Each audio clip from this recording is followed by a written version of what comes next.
और धमतरी में नगरी के ओसवाल भवन में समता संघ और समता महिला मंडल द्वारा रक्तदान शिविर आयोजित करे गई, जिन्हा महत्तम महोत्सव में आचार्य श्री रमेश सुवर्ण दीक्षा महामहोत्सव अंतर्गत श्री अखिल भारत वर्षीय साधु मार्गीय जैन संघ रक्तदान के शिविर आयोजित हुई। विकासखंड नगरी के आसपास के ग्राम ले स्वयं रक्तदान करे बर ग्रामीण पहुंचीन। रक्तदाता मन बर रक्तदान करे के बाद चाय कॉफी बिस्कुट के व्यवस्था करे गए रहीस। रक्तदान शिविर ला सफल बनाए बर बाहिर ले स्वास्थ्य टीम बुलाए गए रहीस।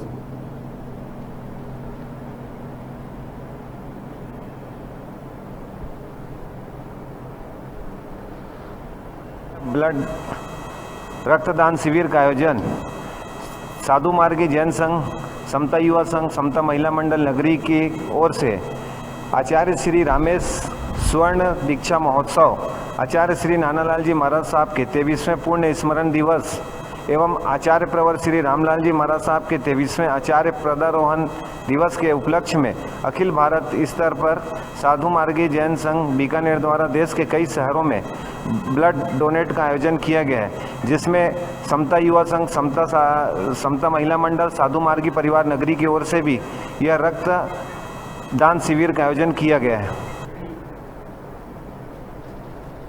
और अभी रुका था छोटकुन ब्रेक ले बार आप में देखत रहा न्यूज़ 36।